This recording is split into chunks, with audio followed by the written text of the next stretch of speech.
Durante los últimos años hemos visto cómo el movimiento Body Positive pasó de ser una lucha política y radical por los derechos de las personas gordas a convertirse simplemente en una tendencia y a convertirse básicamente también en marketing. En este video quiero recorrer toda esa historia, desde sus orígenes en los años 70, donde hablar de gordura y feminismo era un acto de resistencia, hasta su auge en redes sociales y en las campañas de marketing y su posterior caída con la llegada de nuevamente la delgadez extrema, que es lo que estamos viviendo actualmente. Vamos a analizar cómo este cambio refleja el poder del capitalismo en la sociedad y que también refleja cómo el capitalismo puede vaciar y volver superficiales este tipo de luchas. Hola, hola regias, ¿cómo están? Espero que estén muy bien. Yo por acá de nuevo trayéndoles un videíto largo en donde, como si ya escucharon la intro, supongo que la escucharon, vamos a hablar acerca del movimiento Body Positive y todo el auge que tuvo en algún momento y cómo ahora hemos llegado a lo completamente opuesto. Y es que nuevamente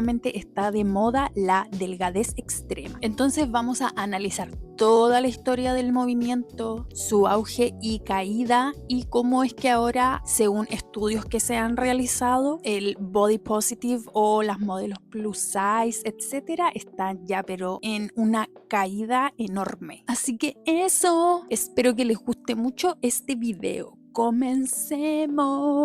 Los cimientos del movimiento Body Positive, como lo conocemos ahora, son profundamente políticos y están forjados en la base de poder crecer socialmente, y está forjado como un movimiento social con activismo por los derechos civiles y el feminismo radical de la segunda ola de los 60. El activismo por la aceptación de la gordura emergió en Estados Unidos y el Reino Unido a finales de los años 70. Está intrínsecamente ligado a los movimientos de liberación de la época, como el feminismo y el movimiento queer. Entonces, este movimiento no era una campaña para que las personas se sintieran bellas, sino una demanda de derechos fundamentales y el cese de la discriminación sistémica. Las personas gordas, sobre todo las mujeres, enfrentaban una opresión tangible y generalizada en múltiples facetas de la vida. Se les negaba el empleo, sufrían violencia en la calle, también sufrían negligencia médica y en la cultura popular estaban ridiculizadas, lo cual lo podemos ver muchísimo en películas, series, sobre todo gringas, y bueno, en realidad en Latinoamérica también, en donde siempre está como este personaje que es como, ¿cómo decirlo?, que es gordo y que es como tonto y como sucio, etcétera. Yo sé que ustedes me van a entender. Se manifestó a través de actos públicos de protesta y la creación de organizaciones formales. Uno de los eventos fundamentales y más importantes en cuanto a lo que era el movimiento fue uno que se llamó Fat In, organizado por el presentador de radio Steve Post en el Central Park de Nueva York en 1967, y se reunieron 500 personas para protestar en contra del sesgo antigordura que existía y existe hasta el día de hoy. Y una de sus formas de protestar fue comiendo y quemando simbólicamente libros de dieta. Me encantó.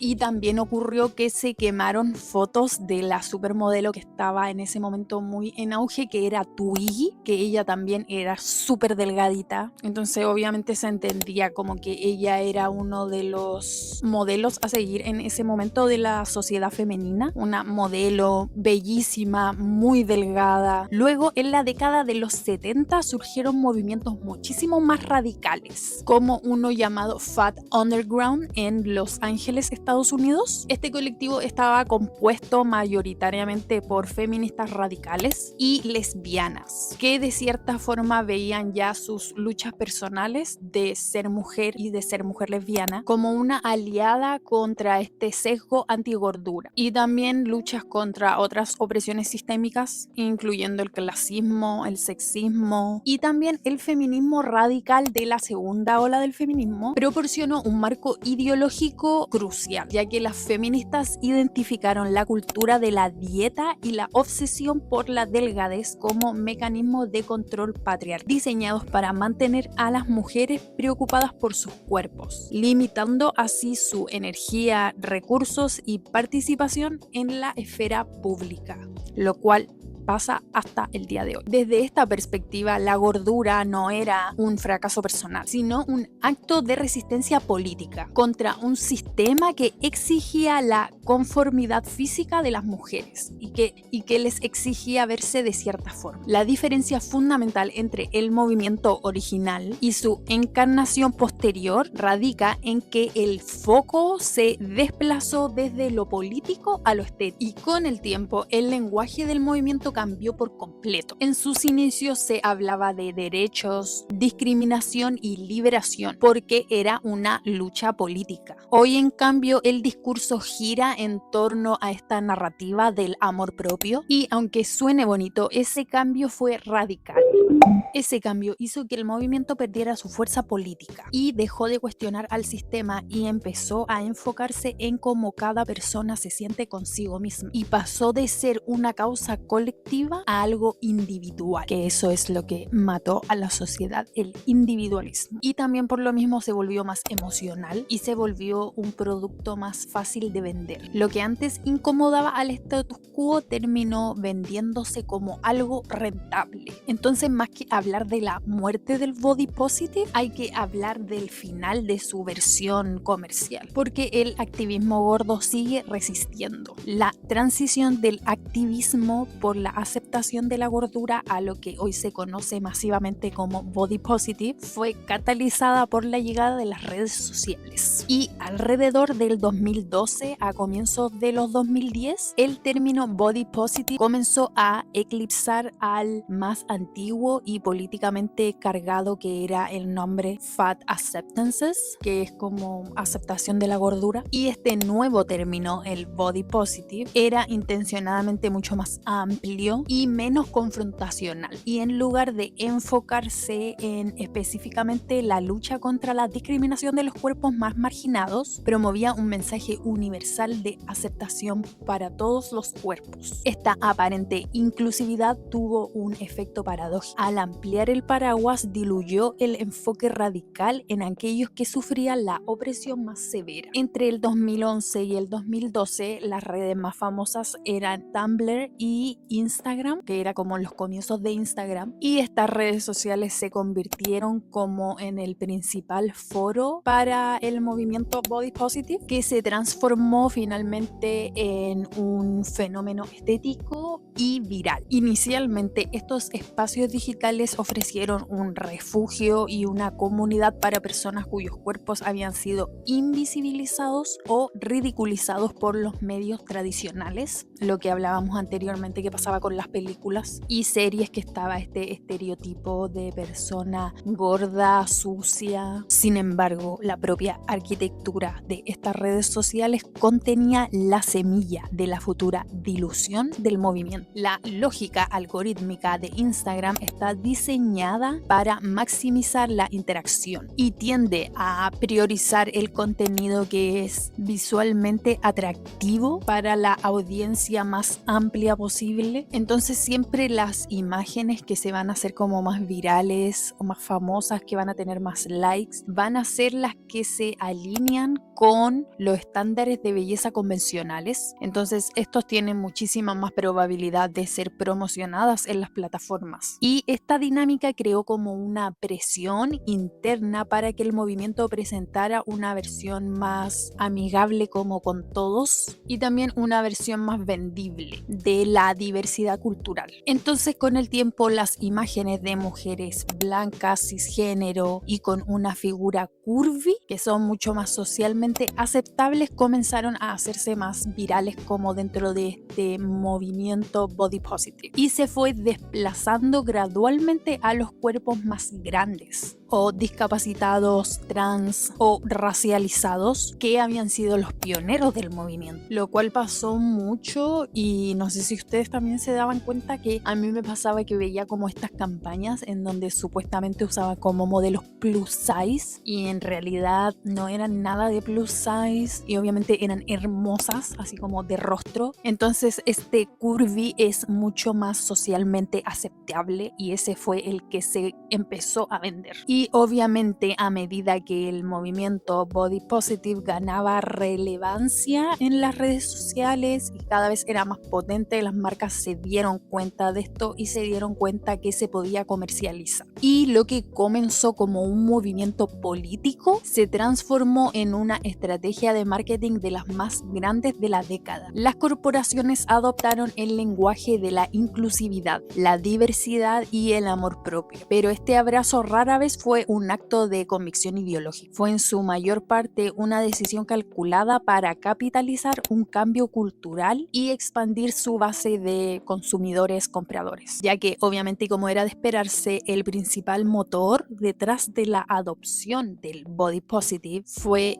netamente económico. Con esto también las marcas se dieron cuenta de que había un segmento de mujeres que era masivo en el mercado, que se sentían ignorados por la mayoría de las marcas y alienado por la publicidad tradicional, o sea, no cabían en la publicidad tradicional que era siempre tener mujeres blancas, cisgénero, muy delgadas, con curvas, etc. Esta estrategia fue particularmente atractiva para atraer sobre todo a los millennials y a la generación Z, ya que son generaciones que prefieren comprar con marcas que se alinean de cierta forma con sus valores. No sé qué tanto, la verdad. Entonces las empresas y las marcas empezaron a usar modelos de tallas grandes para sus anuncios, sus publicidades, y las marcas no vendían simplemente la ropa para cuerpos diversos, vendían el sentimiento de inclusión y de empoderamiento que está asociado al body positive, y esto convirtió finalmente la justicia social en un producto de consumo, algo que se adquiere como para sentirse bien, ya que el acto de comprar en una marca inclusiva es como el sustituto del activismo real y es como una forma de participación pasiva en el movimiento y a través del consumo. O sea que su compromiso nunca fue estructural, sino que fue netamente superficial. También pasó que a medida que el body positive ya se consolidaba en la cultura popular, comenzaron a surgir críticas desde adentro y fuera del movimiento. Y el movimiento, en su intento de ser universalmente aceptado, se había vuelto superficial, excluyente y en algunos casos tóxico. Y aunque el movimiento fue iniciado en gran parte por mujeres negras y queer en los años 60, el movimiento body positive que se estaba viendo en ese momento era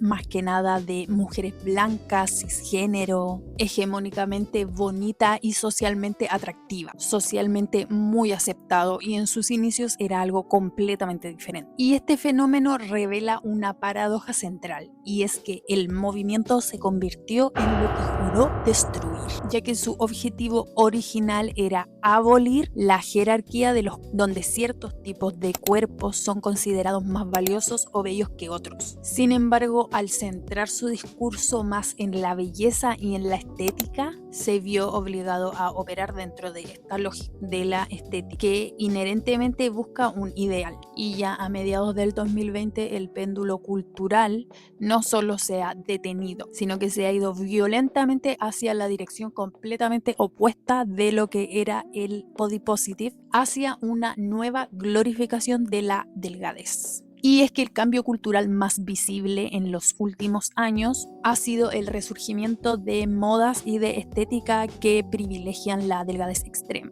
Por ejemplo, el renacimiento de la moda de los 2000 o socialmente llamado 2YK, ya que ha traído de vuelta a los jeans y ropa de tiro súper bajo y los tops cortos, que son prendas que se asocian inmediatamente con cuerpos muy delgados. Se asocian culturalmente a cuerpos muy delgados. También ha habido un surgimiento muy grande de esta estética, moda, no sé cómo llamarle, del lujo silencioso. Qué estupidez de moda. Yo odio el old money y todas esas estupideces clasistas. Y es que aunque esta moda de lujo silencioso no promueve explícitamente la delgadez, en su estética predomina un entorno visual donde los cuerpos más grandes no entran, donde los cuerpos más grandes están fuera del lugar. O sea, tú jamás vas a ver una imagen, un video, cualquier cosa, un TikTok de alguien que se cree old money y en sus fiestas, etcétera, que hayan personas de talla grande. No. Y también un factor importantísimo en todo esto y que ha acelerado este proceso de regresar a la delgadez extrema es obviamente la venta de fármacos para la delgadez, en donde están obviamente el más famoso, el Ozempic, el cual incluso muchas famosas modelos, cantantes, actrices, etcétera, se dice por ahí por los chismes que bajaron de peso gracias al Ozempic. Entre ellas las más famosas, no sé, Lana del Rey, Barbie Ferreira, por ejemplo, también, que originalmente estos fármacos eran hechos para tratar la diabetes. Y su efecto secundario es la pérdida de peso así muy rápido y muy fuerte. Y el efecto Ozempic ha tenido un impacto cultural masivo. Y finalmente la rápida y drástica pérdida de peso de celebridades e influencers ha remodelado visiblemente los cuerpos que presentan como aspiracionales en los medios de comunicación. Y la afirmación más contundente que reafirma el declive y la caída del body positive proviene de datos de análisis que han documentado un alarmante retroceso en cuanto a todo esto de inclusión, no solo de tallas grandes, sino que de muchísimo otro tipo, pero exclusivamente de lo que estamos hablando y es de las tallas grandes, y es un informe que hizo Vogue Business en donde se demuestra que, por ejemplo, el análisis de las colecciones de moda femenina de Nueva York, Londres, Milán y París Fashion Weeks, o sea, estas son las Fashion Weeks como más importantes, ha habido una drástica disminución en la representación de modelos de talla mediana y de talla grande. Por ejemplo, en la temporada primavera-verano 2024, la representación de modelos de talla grande fue menos de un 1%, fue de un 0,9%. Y eso no es nada porque después fue peor, ya que en la temporada igual otoño-invierno 2025, la representación de modelos de talla grande se desplomó a solo un 0,3%, o sea, nada. Y también, por ejemplo, leí una entrevista o como un reportaje que le hicieron a modelos de tallas grandes de agencias de modelos en donde ellas mismas decían que ya no tienen casi trabajo, o sea, ya no las están contratando por lo mismo. Ya nos dimos cuenta. Y es que la trayectoria del movimiento Body Positive desde sus orígenes como una lucha radical por los derechos civiles hasta su aparente disolución o caída actual ofrece lecciones de cómo la naturaleza de los movimientos sociales en la era digital y la capacidad del capitalismo para absorber y neutralizar. Y finalmente es que el body positive no significa el fin de la lucha por los cuerpos. Y es que finalmente el declive del movimiento del body positive no significa un fin de la lucha por la liberación corporal. Más bien marca el fin de un capítulo y el comienzo de otro. Y también este retroceso visible en la representación y el resurgimiento de la glorificación de la delgadez pueden servir como un llamado de atención, recordando a las nuevas generaciones que la lucha no es solo por sentirse bien, sino que es por derechos, por equidad y por respeto. Y el fin de la era del body positive mainstream no es una derrota final, sino una etapa en la conversación cultural mucho más amplia y compleja sobre el cuerpo, el poder y el valor de nuestra sociedad. Y bueno, chicas regias, así voy a terminar este video. Espero que les haya gustado todo este análisis que hice sobre el supuesto declive y muerte del body positive. La verdad, obviamente que es un tema muy largo, ya que abarca de muchísimo tiempo atrás y es algo que conlleva muchísimos temas, ya sea social, político, cultural, psicológico, etc. Así que eso, espero que les haya gustado mucho este videito. Recuerden seguirme en todas mis redes sociales, ya que siempre estoy subiendo ahí videos nuevos de cosas muy interesantes. Recuerden darle like, comentarlo, guardarlo, darle me gusta, bla bla bla bla, todas esas cosas. Las quiero mucho. Adiós.